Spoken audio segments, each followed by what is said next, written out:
Hey everyone, welcome to my show. Be sure to hit like, follow, and subscribe on YouTube and Twitch for all my exclusive content. Hello again, Star Wars players.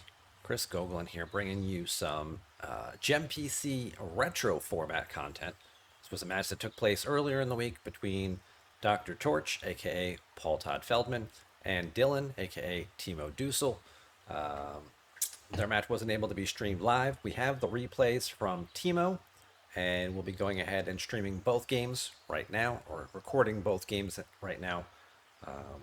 First matchup we've got here, we're starting off with Timo as the light side player, taking on Paul as the dark side. These are classic deck types for this retro format. It was premiered at Death Star 2, so no virtual cards, no defensive shields, no episode 1 cards, not even the Jabba's Palace 2-player game, which kind of really changes the format quite a bit once you add cards like No Escape and Unita to the field.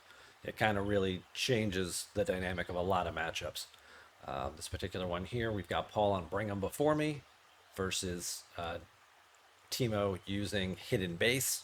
Again, classic matchups. This is the exact matchup from the 2000 World Championship Finals of that year. Yannick played Bring 'em Before Me against Matt Sokol's Hidden Base.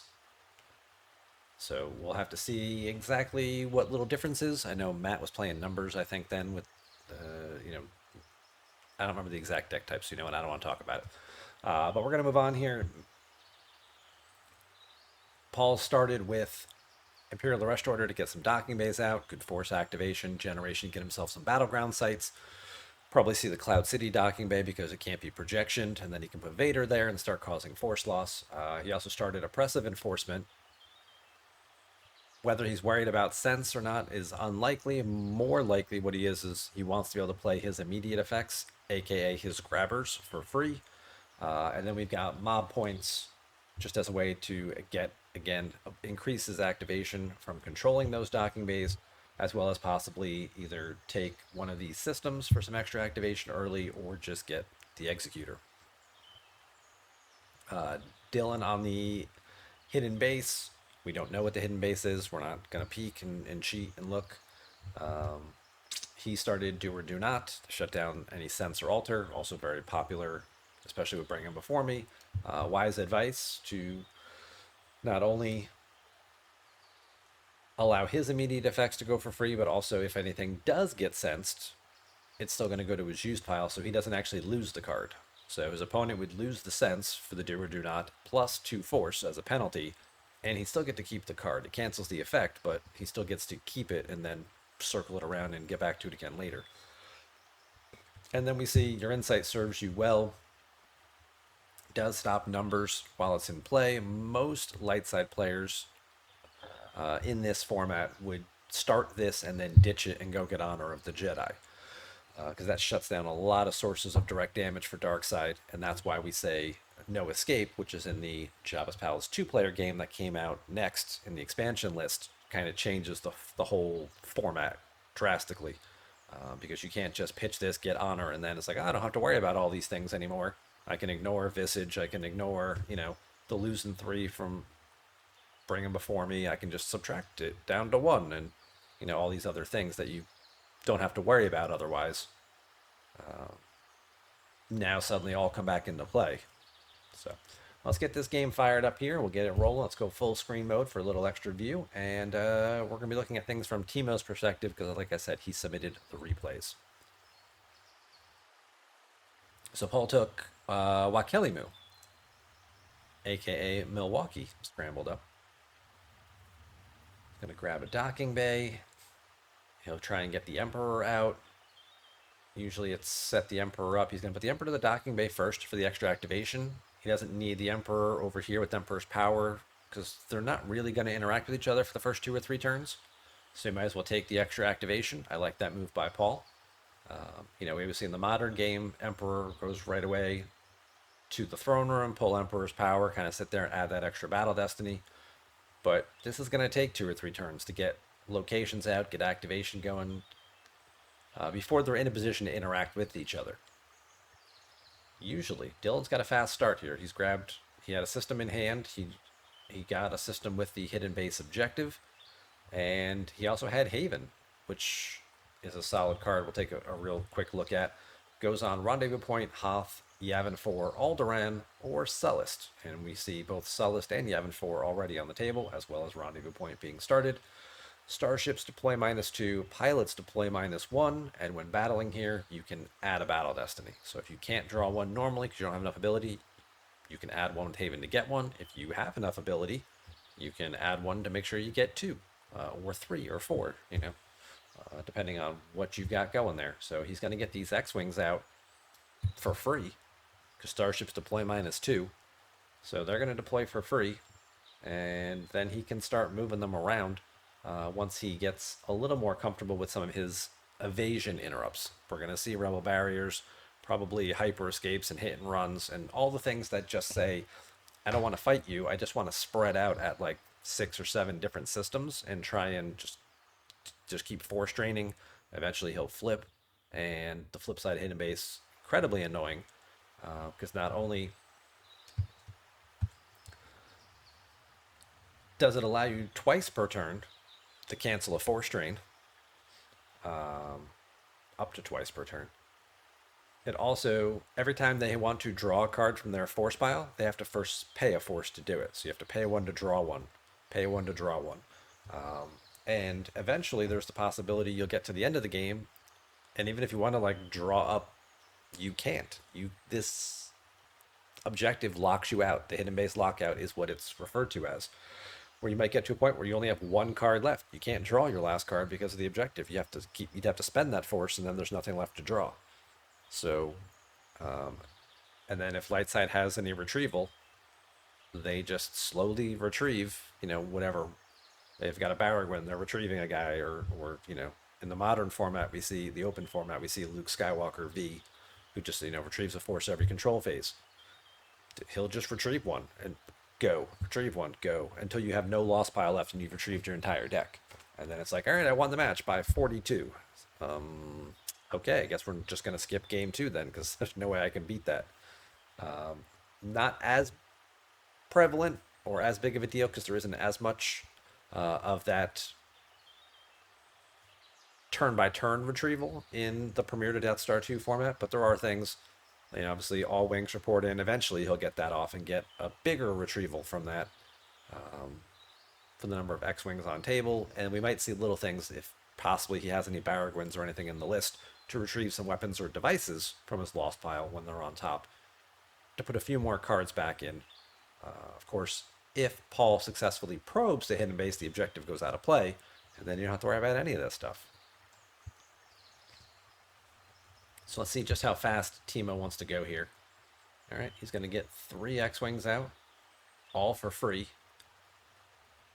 And then he's going to draw those. He activated 3 force. He deployed 2 systems, 3 ships, and an effect. And just basically dumped his opening hand.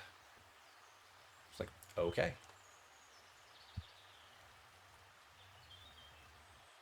All right. Paul got Simalu. Now he's going to drop the Emperor's power. See if he moves the Emperor over.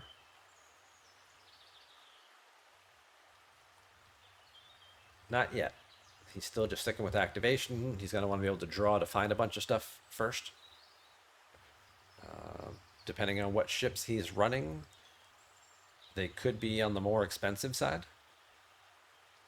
I don't know. I would expect to see things like, the bounty hunters in ships, right? The Boba Fett in Slave One, the Zuckist in Mist Hunter, which should be legal in this format, EJP.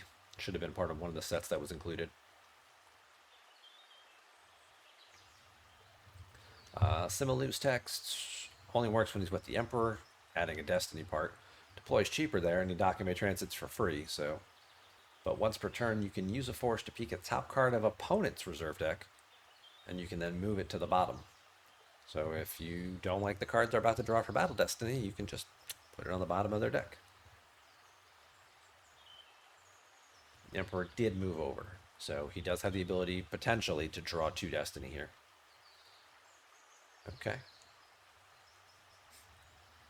And we're going to see Timo actually go for some interaction right away. So he dropped an extra X-Wing, pulled another system out with his objective. So he's got 4 X-Wings here. I'd expect maybe to see them split up, especially with the spiral in hand. He then used the Bring 'em Before Me objective, which, in addition to letting Darkside deploy the Emperor, lets Lightside deploy Luke from reserve deck or Lost Pile, and he's 2 cheaper if he's coming from the reserve deck. EPP Luke is very versatile in this matchup because you deploy him, you battle, you swing, hit somebody, draw Destiny. Okay, Luke dies because he has no immunity to attrition. That's fine because the objective lets me deploy him again from the Lost Pile. So you can just keep cycling him over and over again. And it can be very, very efficient, an efficient way of clearing out characters, especially if, Vader's not on the table. And you don't have to worry about him getting captured. So he does that to go for the battle here. There's a projective telepathy paid. He does spend the 2 extra force. That may prevent him from moving. He may not want to move then because he would not be able to deploy the spiral as a react. All right, so he draws a 5 for the first one and a 0 for the second Destiny, but still a total of 5. That's good enough to hit. We'll see if Paul wants to add a Destiny or not. He is not going to add with the Emperor's power. He's just going to take his lumps. Ooh, and a 5 from an X-Wing cannon as well. Darkside not going to win the battle unless they draw an 8, which doesn't exist. He'll draw a 4, so he'll lose Simalu and 3 cards. And Lightside, most importantly, does not have to stack either. And if we look at what just got lost, it was a Crush the Rebellion, which is the card he drew for Destiny, the Projective Telepathy that he played, and a Vader's Lightsaber off the top of his reserve deck. Okay.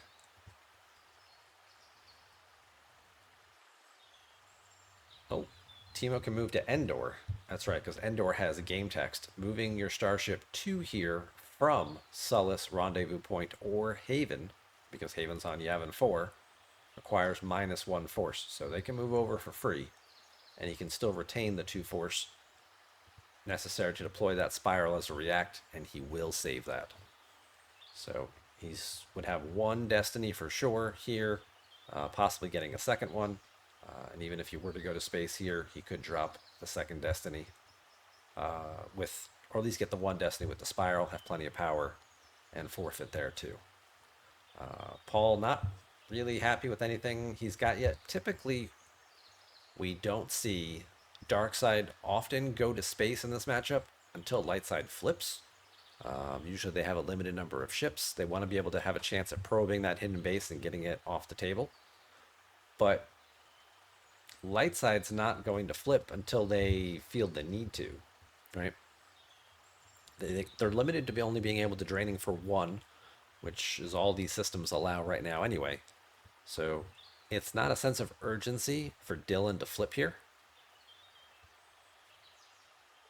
He can just keep on keeping on. Drain 1, draw a few cards, go.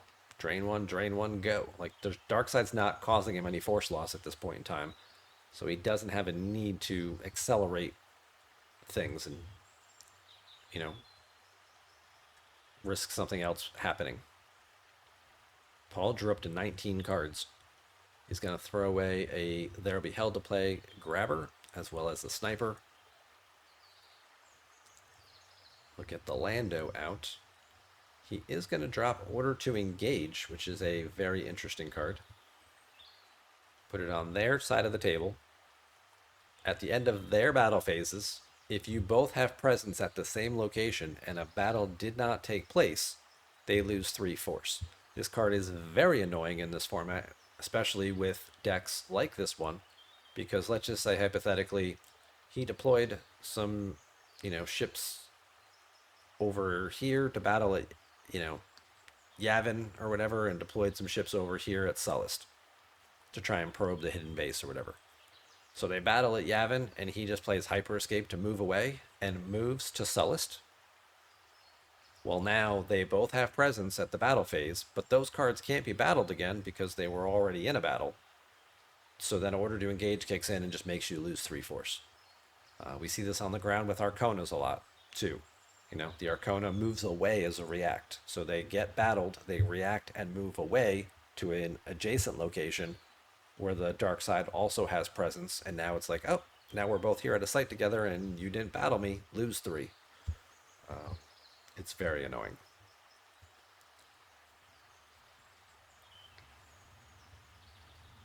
Alter will cancel it. There's also an interrupt that does it as well. I want to say it's Point Man.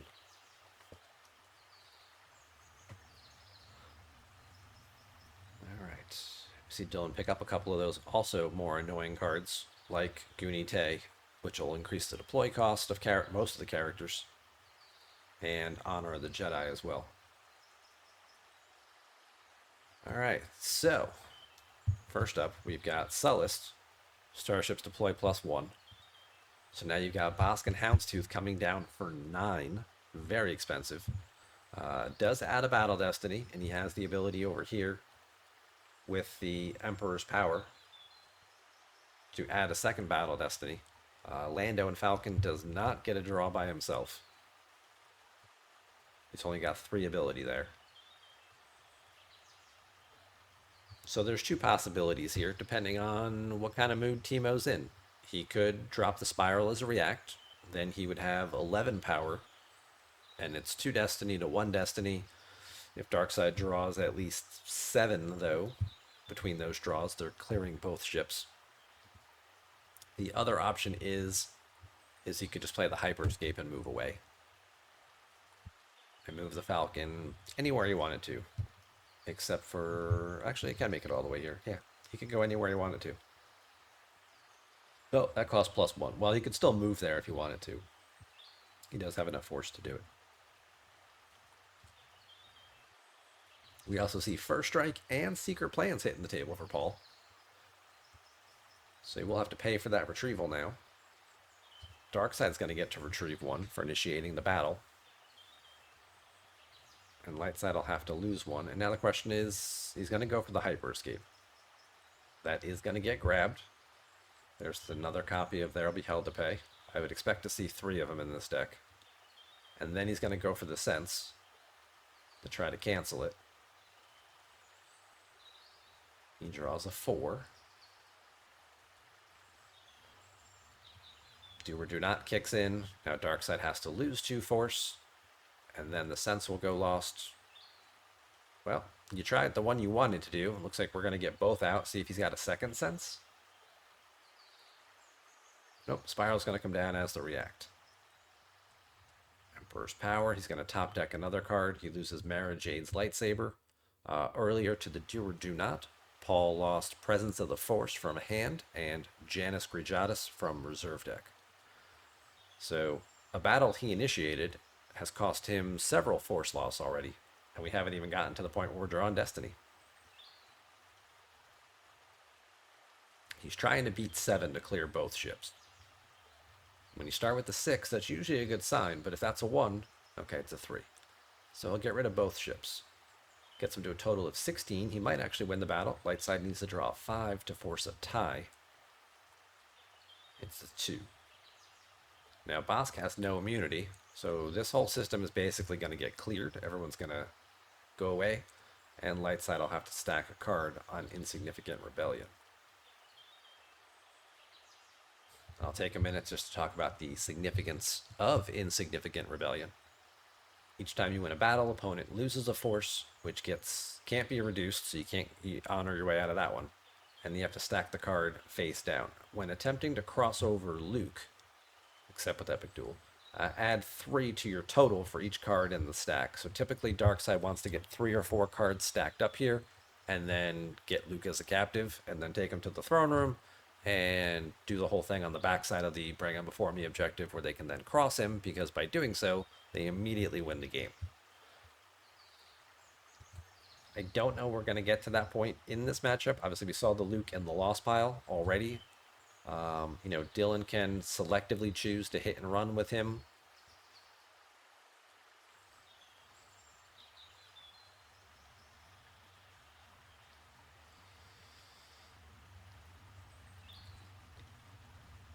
where he needs to cause some force loss, but I think more importantly, he's just going to want to just keep pinging away in space.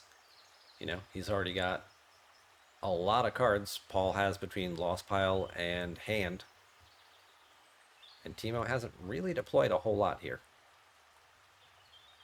You know, put a couple effects on play. You know, looking at life force counts, you know, Paul's got 12 in hand to Timo's 2 at the point he started drawing, and it was, you know, like 35 to 17. So it's a significant life force difference and board position difference. And now we're just going to slowly see him, you know, chip away as he's looking for those last systems to get out to potentially flip the objective. And we do see that Timo has picked up some very delicious looking cards. He's got a barrier, which again will trigger order to engage. Deploy a ship, it gets barriered. Now it can't battle, but now you both have presence during the battle phase, so lose force for order to engage. If he wins a battle, there's a legendary starfighter. If he doesn't even want to get to that point, he can just X-Wing cannon and shoot the thing down and get out of there. Plus with draw their fire, he'd be draw their fire retrieving one, first strike retrieving one, then shoot the ship and the battle's over. And it's like, great, I've got 2 cards back, you lost 2 cards, and now we're ready to just, yep, battle's over, move on. And then it could be worse is also there. You have to be a little careful with this card because it's worse is certainly something that could be played. However, we do see It's a Hit is in his hand. He's got 2 copies of that, and that cancels It's Worse.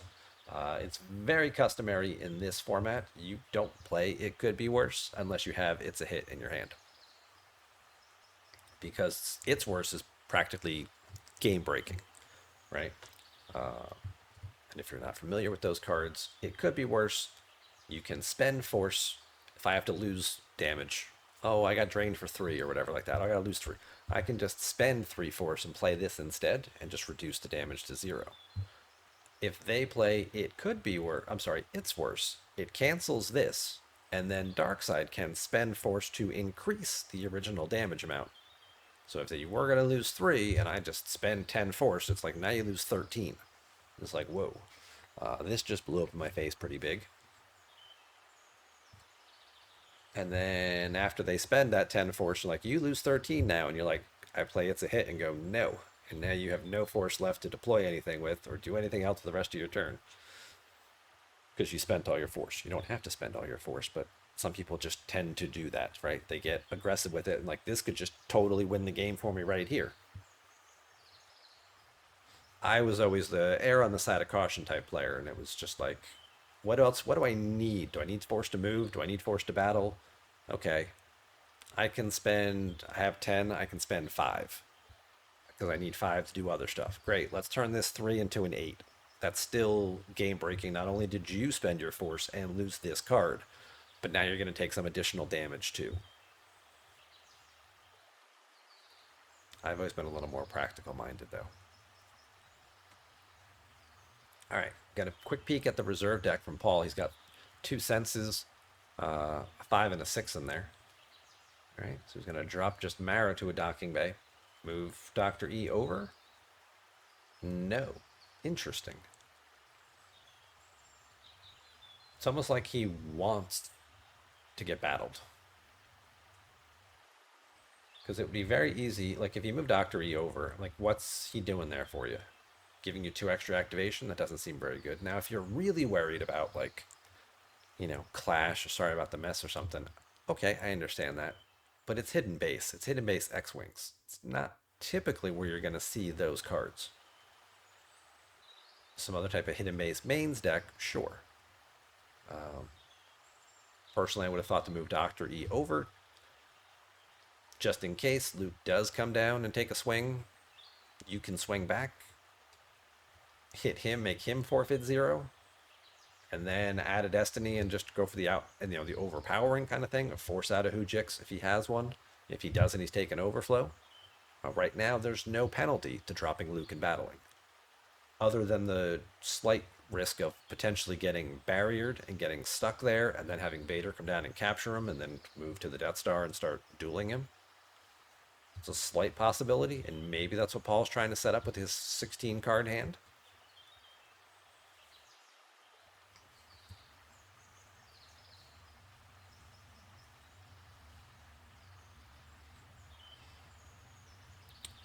instead, Timo's going to start with the draining.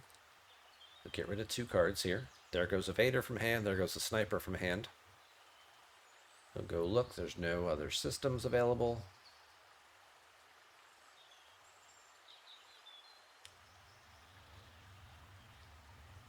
Nope. Timo's got plenty of cards in his hands he doesn't need. I think he's quite comfortable. He just found his other system. That's what he was looking for now. He's got all 5 systems available. Now, this is interesting. So Paul's playing Monarch Lost. Timo's got 12 in hand, so he can't play it used.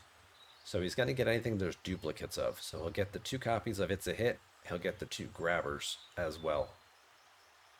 Everything else is all singular. So we'll get rid of those 4 cards.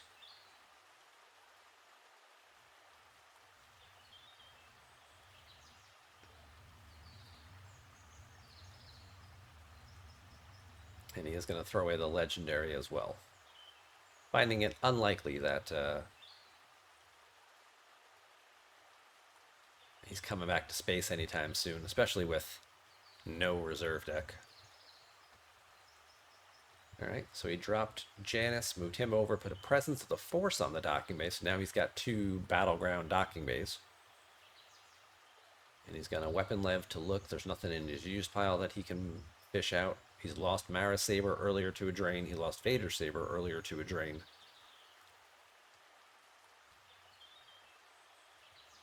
So now, basically, they're both even in what they're doing for damage. Timo's draining for 2 in space. Paul is draining for 2 on the ground. Except Paul's got 22 cards left, and Timo's got 32 cards left. So they effectively just keep swapping damage and don't do anything else at this point. You know, Timo wins this game by at least 10. But he did find some other systems now. And I would expect to see, we'll see if he wants to put them down or whatnot. Nope, he's just going to go with Luke. He's going with Luke to the Death Star. Okay, so Luke went here. He deploys +2 because of Emperor's Power. Much less of a threat here, right? You don't talk about getting hit by Mara, getting forfeit 0. So he's going to take the safer play and just go clear one of those locations out. He did not get barriered, which was key. He will drop his other systems. Here comes the Draw Their Fire. He has a Hyper Escape and a Barrier in hand, so I would expect to see him spread these X-Wings out. He's also going to have a 2-4 swing here.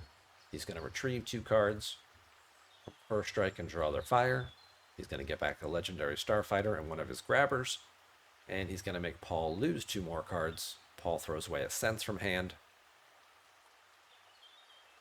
And an Altar from hand. He did verify his destinies. I think the lowest was, I think he had like 2, 3, 3, 5 in there. So it should be more than sufficient to clear both of these guys. He'll swing at Janice. 5-3, that's a hit. Forfeit 0. Unlikely to get overflow here, and I don't know if it's worth losing a card at this stage just to make your opponent stack a card. He draws the 2, so really if Paul draws the 5 or the 6, that was in his reserve deck earlier that we saw. He's opting not to draw Destiny. He's going to keep Luke stuck on the table. Okay. And he loses an additional force. He throws away a Weapon Levitation. So it would have been a 4 if he had drawn. He would have gotten a card stack. But instead here, he's going to go for the let me drop Vader, capture Luke, walk him into the throne room, and start dueling him scenario. And see if maybe he can't set up a scenario to cause some force loss. So there's the it could be worse. No Sense, no grabber. Nothing there. Oh, he's got the Echo War Room from hand. Now that's interesting.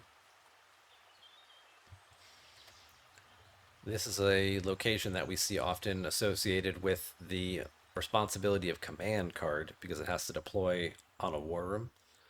You target a rebel, and it basically says the rebel that character cannot initiate battles until they reach the Utini effect, which they really never can do because it's all the way over here on Hoth, unless they have like a neighbor or something to move.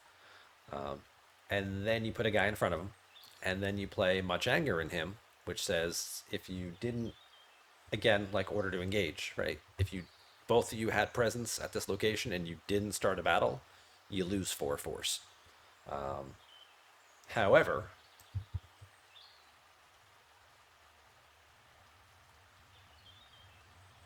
one of these cards here, is it? Oh, it's this one. It's Your Destiny, isn't it? Yeah. Also, Luke is immune to responsibility of command.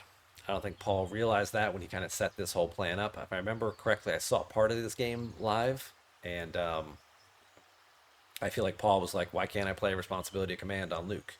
And Timo pointed out to him it's because of what's on Your Destiny, and he was like, "Oh, that's right." So I think his whole plan was to start causing force loss that way.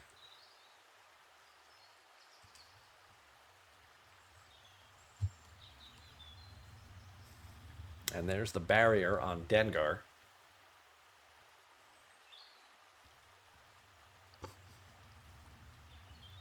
He does drop security precautions, though. Okay.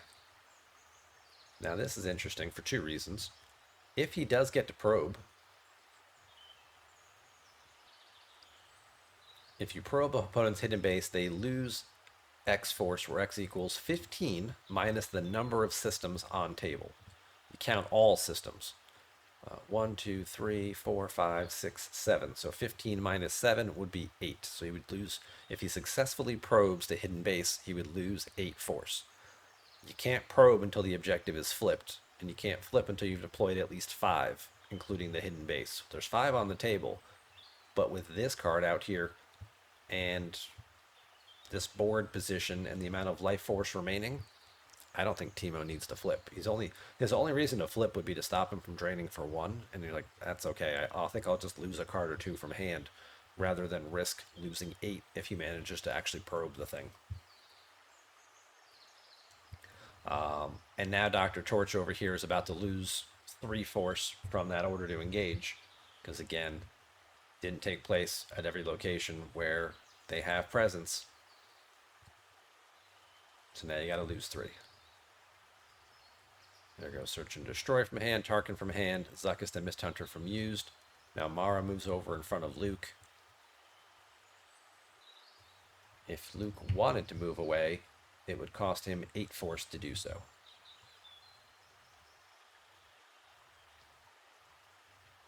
So he will just go ahead and take the drain of 1, 1, and 1.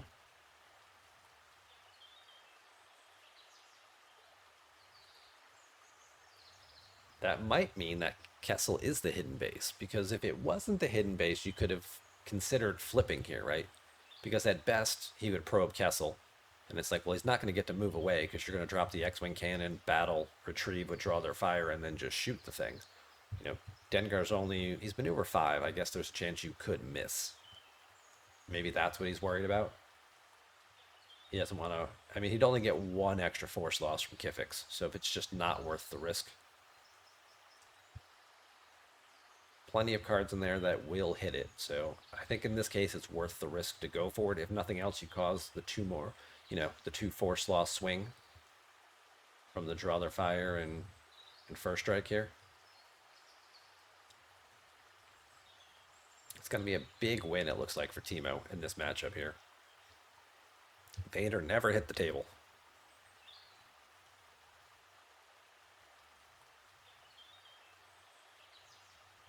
I'll play an organized attack. That'll add 1 to power. Okay. Nothing else that puts a card back, but just in case he misses, at the very least, they're tied. Dark side light side, no. Emperor's power could be used. Yep, but he does go ahead and successfully shoot it down. Luke can just battle tier 2, right? Retrieve 2 more force. Sure, run that number up. Run that differential up even higher. Let's get into the 30s.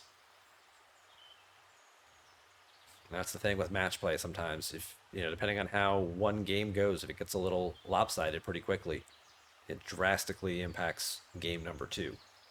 Or vice versa, right? If it's a close win, it's like, all right, well, now, only won by 5. Now I don't need to take as many risks, or I can play this game a little more conservatively.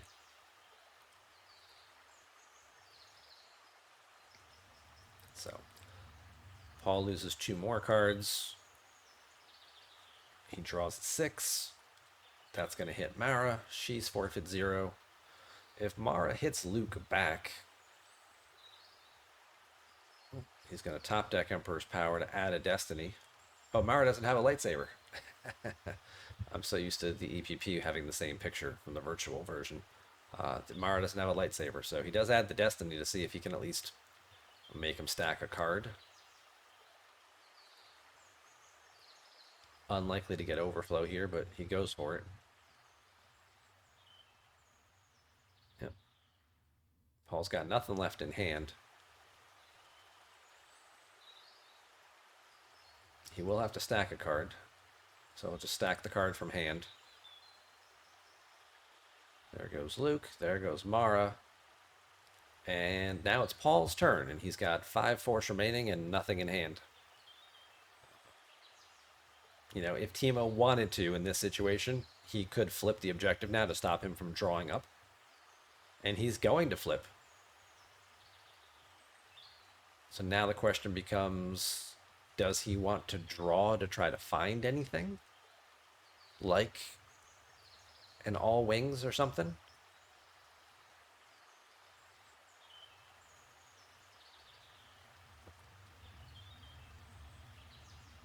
He's going to drain for 1 and 1 at Yavin and Sullust, taking Paul down to just 1 card left. He just said screw it. He's just going to drain him for 3 at Kessel and win the game. Because you sit there and you start thinking, like, if he had an all wings or something to retrieve, he'd want to make sure he got that through, and I can understand not letting him draw up last turn. At this point, do you want to start drawing cards, hoping you can find something to then try and set up a small retrieval of 4? Or deploy Luke to the table somewhere to, like, docking bay transit over and then, like, go battle the Emperor or something? Like, that's not really a situation that's going to happen in this case. So Timo just says, let's just get this game over with. I'll take a win by 33, which is still insanely good in this format, and should be very difficult for Paul to overcome in game 2. Which, fortunately, we have the replay for right here. We're looking at Hidden Base again against Ralltir Ops this time. So he's going to start mob points, Imperial Arrest Order, standard activation package for dark side decks of this era. Light side started. He also started You Cannot Hide Forever, which protects against inserts. Very common, especially when you see Hidden Base. Never Tell Me the Odds. Droids with high destiny numbers, and then you just play a bunch of cheap X-Wings. Were definitely a winning strategy back then. So starting an effect that just shuts that down, one less thing to worry about. And then over here, we saw the Do or Do Not and the Wise Advice again. And this time Lightside started Battle Plan. So making sure that those drains are going to have to be paid for. Okay. So mob points to get Karita activates 2. Ouch. You'll pull a docking bay, throw a random guy there because your opponent can't do much of anything about it. There's a Ralltir site. I'll probably drop the system. Yeah. He'll spend his 2 force and he'll put anybody there basically because he's just trying to trigger mob points and get some extra activation. In this case, it's Navy Trooper Fenson. Subtracts 3 from force retrieval from on the edge or off the edge. Hits them both. And there are some strategies involving those cards in this format. And even when you look at Hidden Base, if it's a Hidden Base main style deck, both of those could come into play because you would see different starting cards, right? They would play Insurrection because usually they're playing the Cloud City Docking Bay and like Tatooine Docking Bay 94. So that way they can set up on the edge, off the edge, and then use people like Ben Kenobi. And it's a very different style of deck. It's a mains-oriented deck. I don't expect that's what we're going to see from Paul here. So this guy's main benefit is he was cheap. He only costs 2. He's going to go sit at this non-battleground. It's very unlikely that he's got a spy he can deploy for 4 that can do anything and have a force to battle. So he's pretty safe there. And he'll get you some extra activation. Put that Karita out, get a little more activation. And just roll on into turn number 2.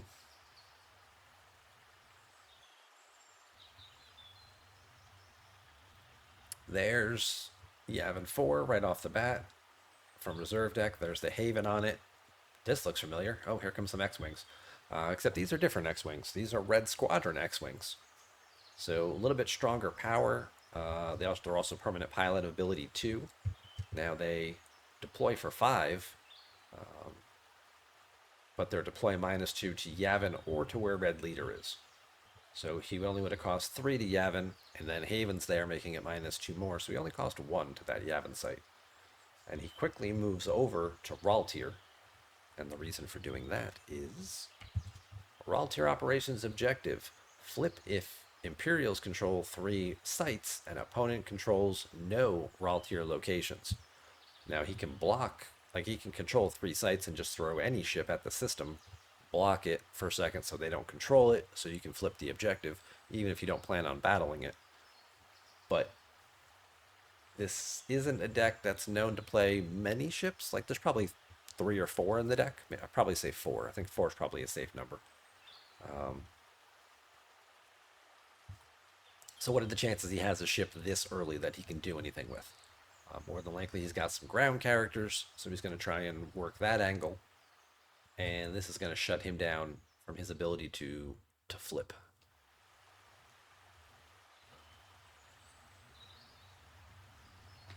All right. Timo he's got 3 locations on Ralltir now. He's got some guys to work with. And he has drawn a bunch of stuff. He does draw up to 12. We saw Paul play the Monarch in the last game. Wouldn't surprise me to see him also playing Grimtosh potentially in this format. So 12 seems like a good number. This isn't a deck that runs a lot of duplicates either, so you're not worried about that being a problem.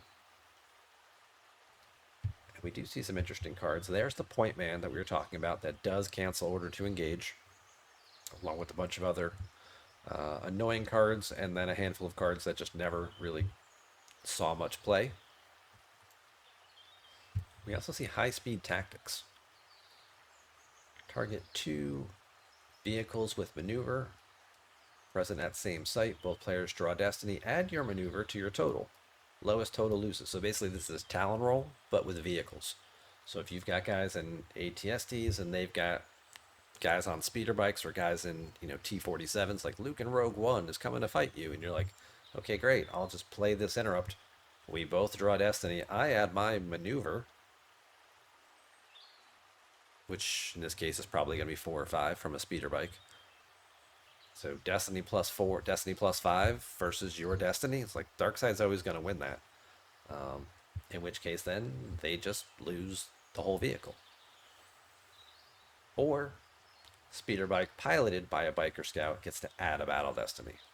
Also really strong.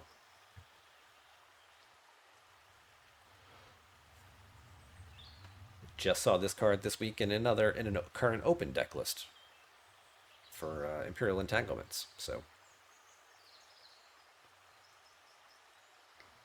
right. Looks like Paul skipped ahead a little too fast, or forgot to pull a system. I don't know. We got a little revert there, but it got fixed, whatever it was. So,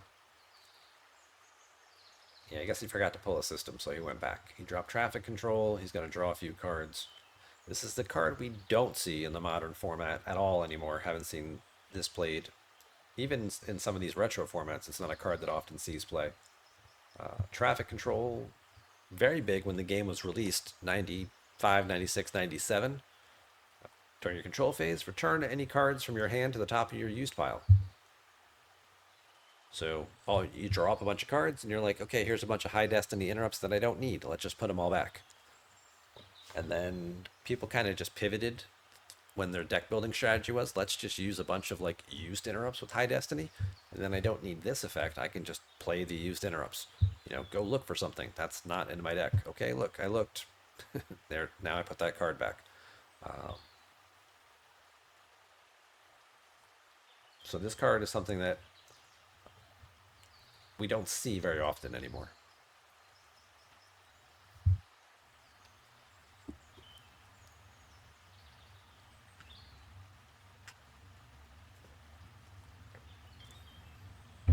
We just saw Timo just dig out a Monarch. Now he's going to play it to reveal his opponent's hand.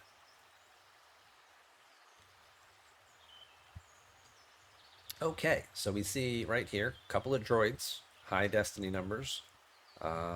We see a couple of on the edges to try and set up some force retrieval. There's the order to engage.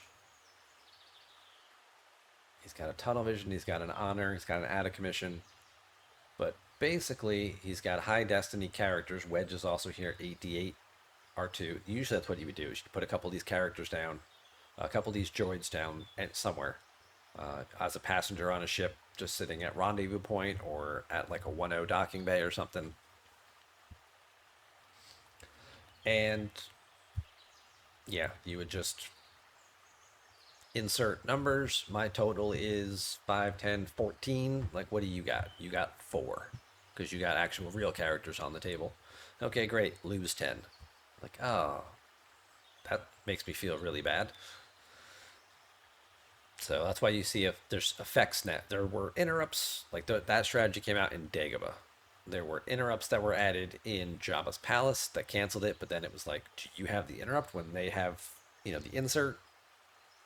And then it was like, you know what, let's just make an effect that you can start that just gets rid of some of this stuff. So there go the 2 on the edges, though, which is pretty big because, I mean, Fenton was going to ruin that plan anyway, but it does also shut down some of the force loss. The force retrieval aspect. There go both on the edges. Possible he's playing more than 2.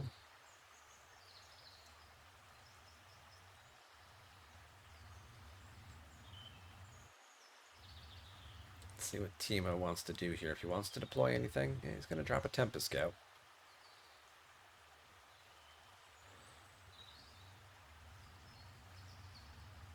Now that he knows his opponent basically has a couple of droids, Wedge and an EPP Luke. Those cards not necessarily a threat to a Biker Scout or to an ATST.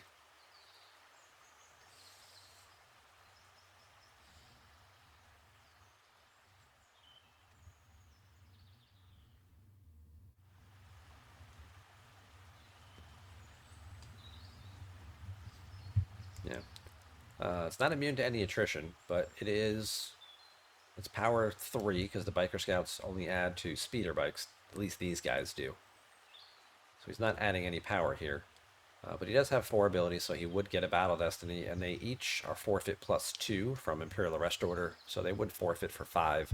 So most likely, if Luke comes down in battles, he's just losing one of these things.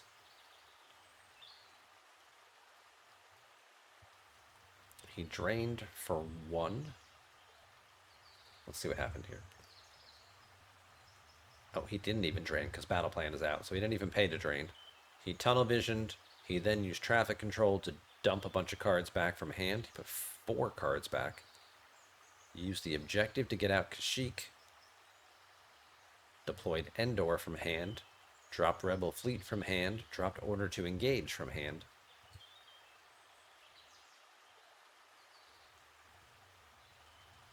And if you're thinking, why isn't Timo canceling the Order to Engage? He has the Point Man. Right now, it's not doing anything. They're not in a situation where he needs to worry about he's going to lose any force. So let Paul keep playing with the strategy like, oh, I'm going to deploy and set something up and do something. Now, that's a bold move. That is a very bold move by Timo. So Timo just pitched You Cannot Hide Forever to go get Search and Destroy. So Search and Destroy makes your opponent lose force during the draw phase if they have a character of destiny less than 4 occupying a battleground site. So Wedge wouldn't count for that. You know, Luke Jedi Knight is a 6. He wouldn't count for that. That kind of stuff. So he's going to try and set up a second battleground here. This is a good strategy to beat hidden base, cause them some additional force loss, kind of keep the game moving. But the card you just pitched to do it, you saw the droids in his hand. You know he's playing Never Tell Me the Odds. He's got to be playing Never Tell Me the Odds because there's no reason he would have those 3 high destiny droids in hand. And he just threw away the card that cancels that. I know he's trying to speed up the game a little bit, cause that extra force loss with Search and Destroy, because again, he doesn't have to win the game, he just has to lose by less than, what, 32?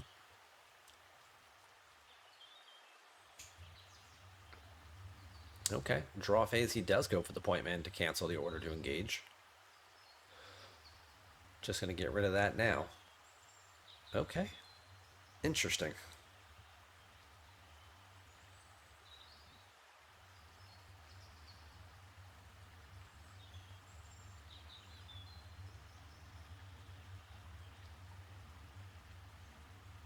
Drop a biker scout.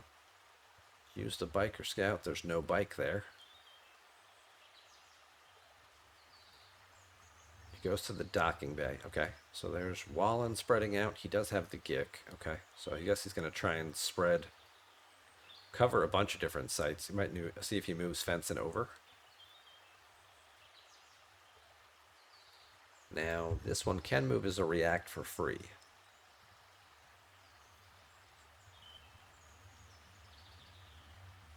Nope.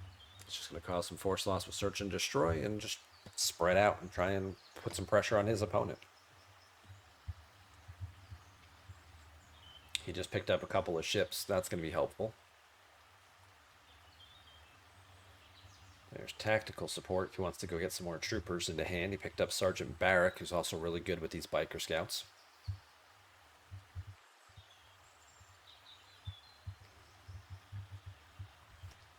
He is going to play tactical support. That'll let you go get 3 troopers out of your deck. So he takes Iroll, Major Enfield. All right, just a body, not really his game text, not overly relevant. Well, I guess he does when in battle with another Death Star trooper, which I think is Torrent is also a Death Star trooper.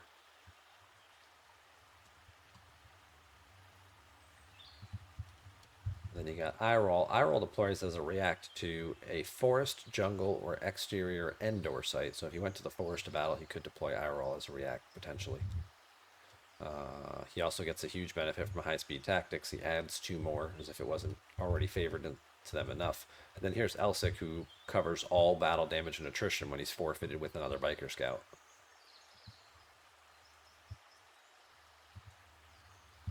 Alright. See if Lightside wants to try to flip here. There's Luke. Cost him 7, because the objective here made him pay +2. He's also going to drop Melas. There's a Y-Wing for free. Y-Wing moves over. He does not move or battle. I guess he didn't want to risk the reacting Tempest Scout. So he's just going to block a drain, and I guess we'll see where this thing goes from here.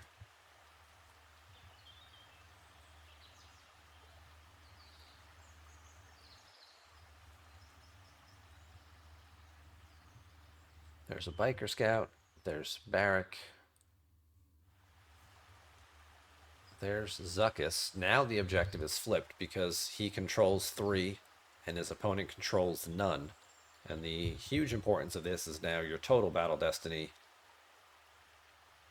is +X. X is the number of Ralltir locations Imperials occupy. So that's currently 4. If he puts one of these other guys as a passenger or pilot aboard Zuckuss, that would get him up to 5. So in every battle, he'd basically be adding 5 to his total destiny. And I could see him putting evacs on Zuckuss and Misshunter and then battling here and potentially killing these X-Wings if they don't run away or whatever.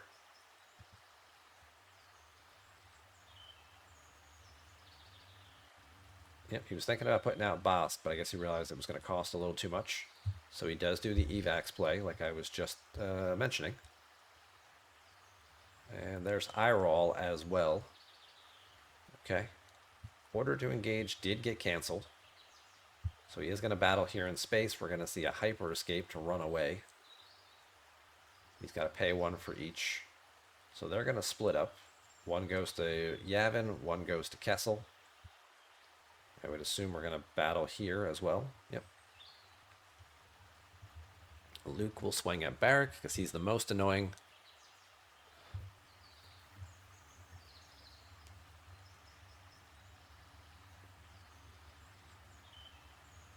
Now, curiously, the thought process going back to earlier, where he pitched the "You Cannot Hide Forever," we saw Paul put like 4 or 5 cards from his hand back with traffic control. Timo could have guessed that he put the droids back, thinking, "Oh, these guys aren't going to do me any good because he's got the Never Tell Me the Odds canceller. Let me just put them back in my deck." And then, in which case, Timo was like, "Well, maybe I don't have to worry about this now, and I can go get the search and destroy set up for the ping damage." And by the time he draws around back to where those droids are and puts them out, it'll be 2 or 3 turns later, and I'll have already caused some force loss here. Could have been what he was thinking. We knew Paul didn't have a Never Tell Me the Odds at the time either, so.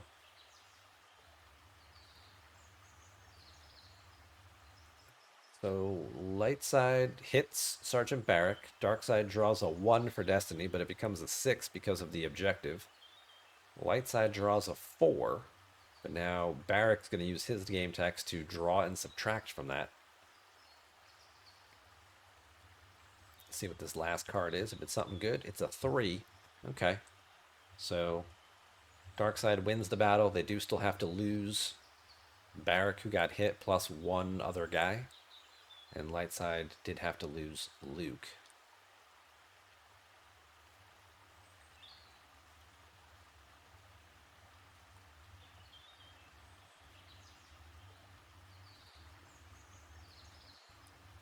And he does shuffle some people around. Dreslin gets out, jumps on over, using the streets game texts. Timo's trying to figure out how he wants to move. That took forever. I don't know. Is he playing on his phone or something? Okay, so he moves over to Kashyyyk.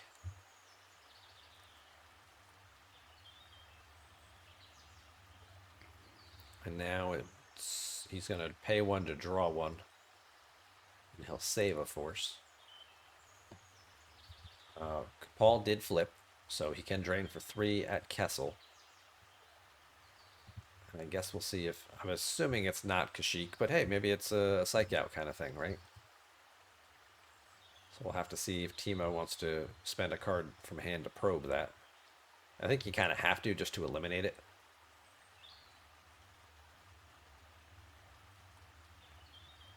He'll put a card down. That's not it.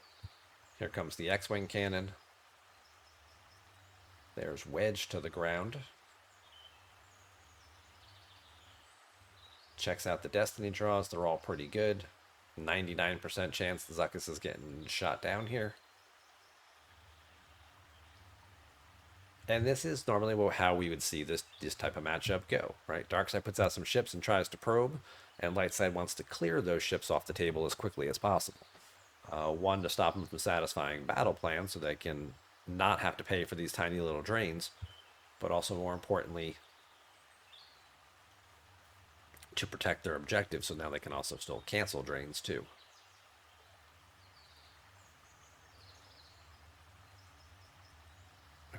Timo activates a bunch here. Now he gets to use the flip side of his objective, which is once during each of your control phases, use 2 force to take any 1 card from reserve deck into hand. Well, he only saved 4, but he's going to pay 2 to just go get whichever one of these cards he wants the most.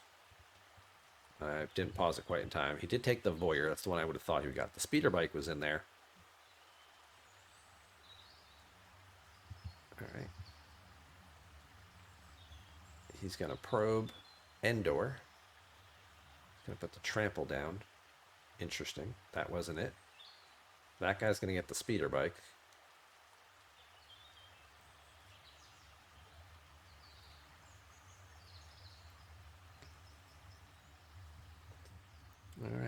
Probe is going to move to Sullust.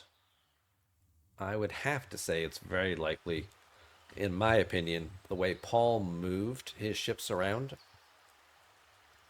and put the X-Wing cannon at Kessel to protect that drain. It's possible it's Kessel. I think it's more likely, to me, it screams it's Haven. It's Yavin. He wants him to move there. He wants him to get stuck there. He's probably holding a barrier. And then he basically wants to get him stuck there. Even if he probes and gets rid of the hidden base, that's okay, because then he can drop the house and drop 4 or 5 ships and just completely overwhelm him with power and try and win the game that way with a big beatdown. A deck like this, the way he's spreading out, leaving troopers and things kind of by themselves, would indicate that he's got the Gick, but maybe he doesn't leave himself enough force and you can draw their fire it or something. I don't know. Maybe he doesn't have it and he's just bluffing it. Maybe he's counting on the reacts.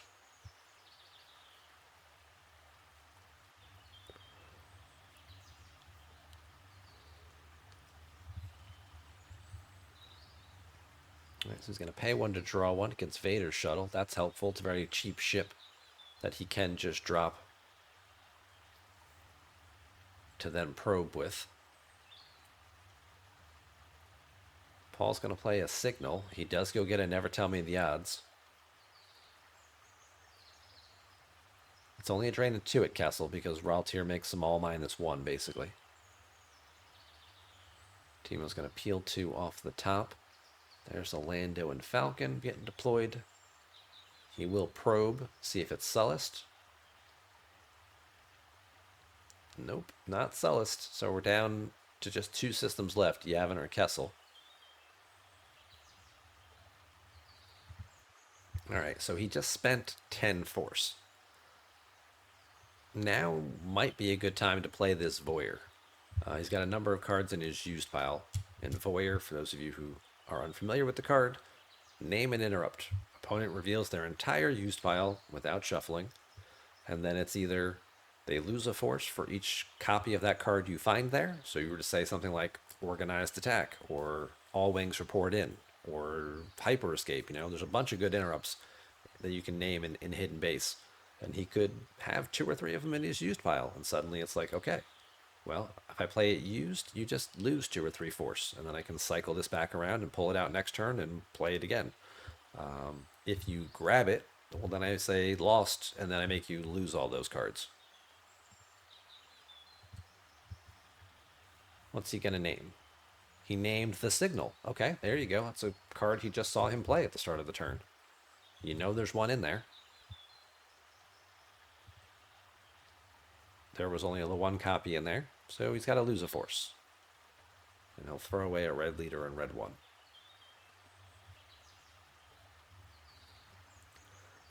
Alright, Paul's drawn a couple cards. Now, obviously, he can dump his hand and put stuff back. He's got about 20 face down and about 10 more in hand. Well, now 12 in hand and 19 down. So he's got 31 cards left total. Still remaining, so... Take the Voyeur back into hand. Oh, takes Marigic. Okay. There's the Vader shuttle to Kessel. There's the barrier.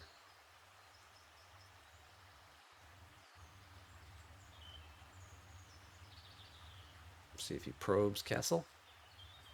Yep. Use the Marigic. Was in Kessel. I promise I didn't already watch the replay or see this part of the game. He'll move Boba Fett away. He'll pay 1 to draw. Now, curious. Timo didn't force drain. He just skipped right over that. He picked a card and he went right to deploy. I know hidden base is flipped. You can cancel 2 drains with hidden base. He's got 3 battleground sites, and he wouldn't have to pay for them because he has stuff in space. So he did miss an opportunity there to force drain. And he may have missed one the previous turn. Let me go back. Yeah, Malos moved over. Yeah, he did the same thing last turn. He dropped Boba Fett, he started probing and everything like that, and he skipped force training.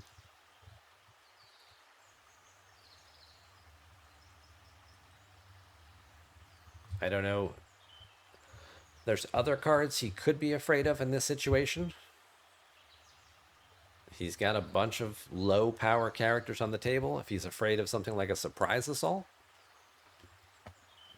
maybe he just feels like it's not worth the risk. Or Lost in the Wilderness to get a guy missing. Maybe that's not worth it for the drain of one. He's just like, I think I'll just wait until I probe and I cause some force loss with security precautions and kind of just put this game out of reach before I accidentally lose this game. It's a safe course of action for sure. And you can't really fault him for it because, Paul's got an 11 card hand, and this is a format that lends itself to playing all kinds of tricks and shenanigans like that.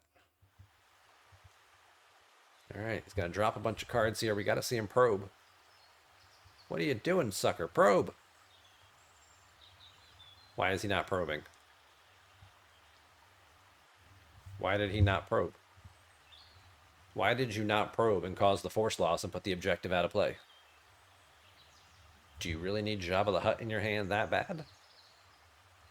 Or Captain Sarkley? Like, probe the last system. Get your cards back. I'm going to have to stop for a second because I'm trying to think about why. Why would he be not wanting to probe? Does he want the game to go longer? Is he trying to see more of what his opponent's deck looks like? Because, I mean, you're going to lose both of your ships here. Like, this one's going to get killed, and you're possibly going to take overflow.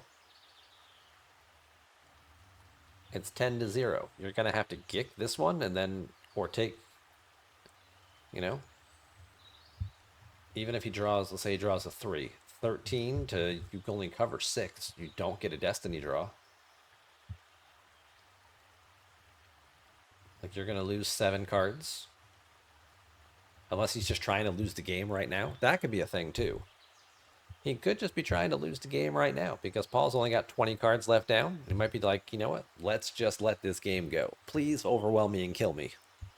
All right, maybe there's a strategy here. Maybe he's intentionally trying to just suicide himself, and he doesn't want the game to be over. He doesn't want to get these cards back because right now, with what Paul's got left down, it's 20. He won the first game by, what was it, 32, 33. So before Paul can retrieve anything or put any more cards back, he could very well be thinking, let me just suicide myself and get out of this. Yep, he drew a 3. I promise I didn't watch the game. I'm just guessing numbers. What did you lose by? 11? Might just top deck 11? Oh!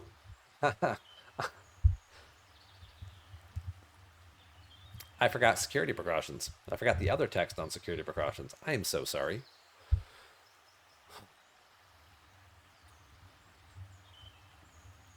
You take no battle damage where you have a probe card. That's why he didn't probe. I knew I was missing something. Please don't yell at me in the comments. It just took me a second. I haven't seen some of these cards in 20 years. That version of security precautions, yes. You take no battle damage where you have a probed card. So if he had probed Yavin, he would have successfully gotten it. He would have caused some force loss to his opponent. But then he would have gotten beat down in 2 spots. He could only have gicked one of them. In this case here, he basically has a gick built in because of the probe card. And now he can gick this one. And then continue on with his game. That's what he was doing. I knew there had to be something I was missing.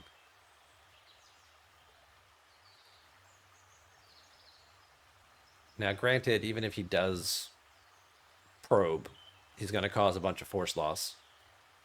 Now, that could be a thing, too. Maybe he didn't want to do it on his opponent's turn, where he'd have a bunch of force saved to, like, it could be worse the damage.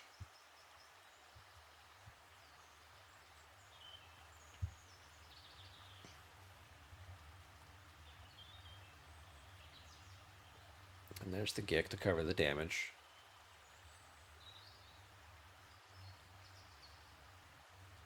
Let Paul draw a few more cards, and then he can just like drop Bosk, probe, get his cards back, cause some force loss, and then move on.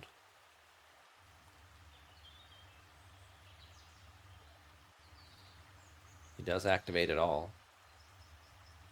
Yep, no draining. He'll just drop Bosk. Hope he doesn't, well, whether he gets buried or not is kind of irrelevant. He'll probe the last system. That'll be successful. Yavin is probed. The hidden base objective goes out of play. Dillen gets all his cards. They go back to his used pile. He gets to put them in whatever order he wants. And then Paul will have to lose for security precautions. 1, 2, 3, 4, 5, 6, 7, 8. It'd be 7 force he'll have to lose. And if he had it could be worse. He wouldn't have enough force to play to reduce that damage. So he's just going to dump a bunch of cards from hand. And then Bosk runs away.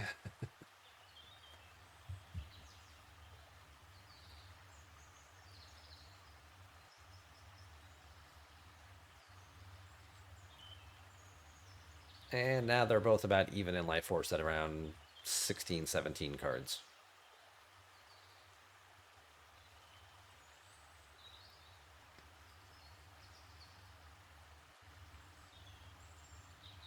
There's a droid. There's a landing claw. Okay, so he can landing claw onto Bosk and block that drain. Kifix.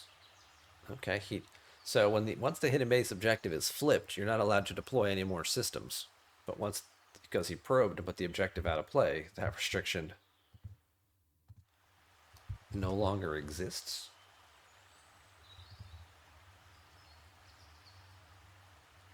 It's all while this side up. It's not like for remainder of game. It's while this side up. You may not deploy any systems. Okay.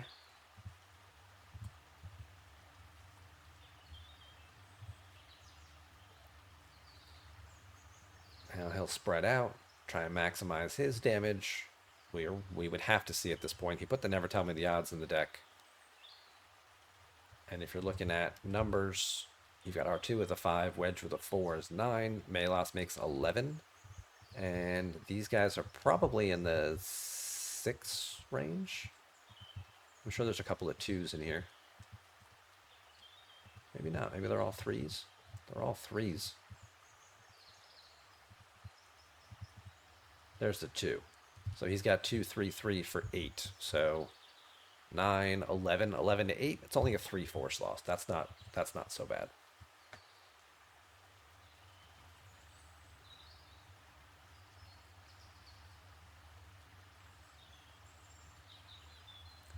But now all you're really trying to do here is to kill Melas, but easier said than done.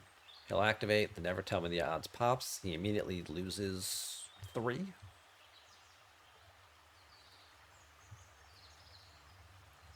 There goes Jabba, Masterful Move from reserve deck, Emperor from reserve deck.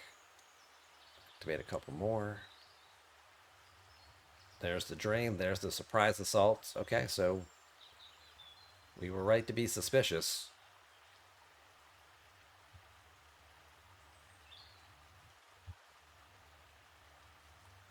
He's got a bunch of high destiny stacked here. So, surprise assault. Use a force to cancel a drain at one location. Draw a destiny for each character, starship, and vehicle the opponent has present. Compare your destiny total with their power total. Player with the lower total loses the difference. So the drain of 1 just got canceled. And this was a drain at the street, which is this site here. So he's drawing 1 destiny for each character, vehicle, and starship present. So the guys in the vehicle are not present at the site. They're present. They have presence. They are not present. The fun Star Wars prepositions game, or phrasing game that we love to get to play. So he's drawn 2 destiny here. He drew a 6 and a 5, so he has a total of 11.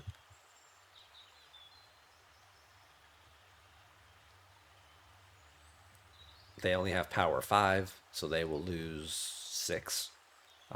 Interestingly enough, if he had done it to the drain at the docking bay, the speeder bike here is open, so this guy actually is present. So he would have drawn 3 destiny here. So the power's slightly higher, there's 6, but he would have gotten an extra destiny draw if I'm not mistaken about that. So now Dylan's got to lose 6 cards.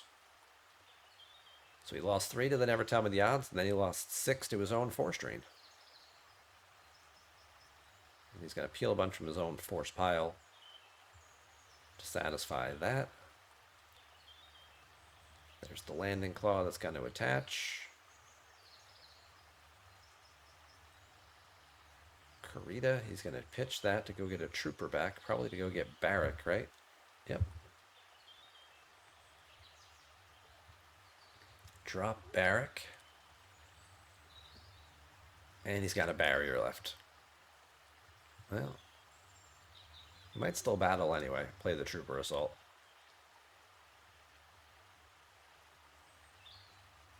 Yep. He's getting 2 Battle Destiny here because Iroll and Dreslin are together. It's Dreslin that adds with Iroll. Yeah. He'll play the Trooper Assault to make him power +2 and completely immune to attrition. And he's going to draw 2 Battle Destiny, and he's going to add 4 to the total.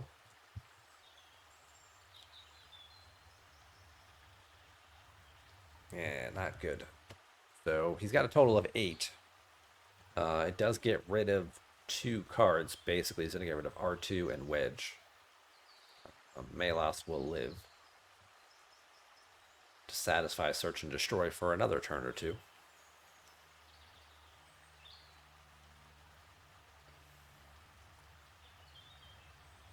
And more importantly, also Battle Plan. And now he'll just move some stuff over to kind of trap Melas.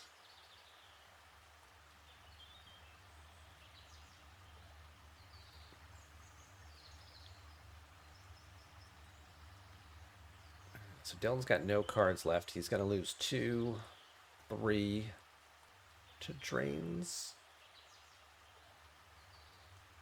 Yeah, because Ralltir and Yavin are both 0s. Alright, so he's going to battle in space. Bosk has no immunity. He's going to clear that ship, make him have to pay to Force Drain.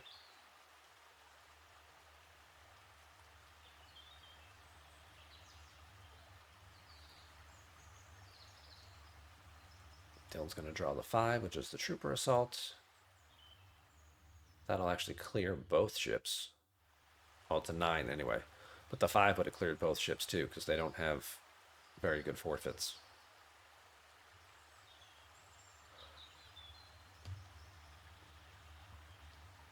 And then Melas shuttles up. And now Search and Destroy will kick in.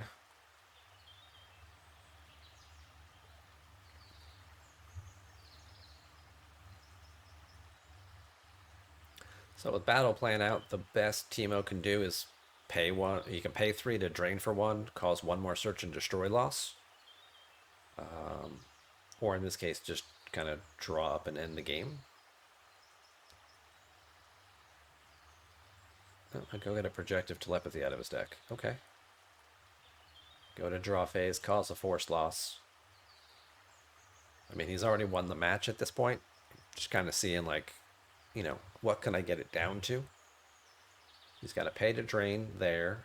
There's a Projective to make him pay 2 more. Which means, well, he'll still have enough left. So he loses that one and that one.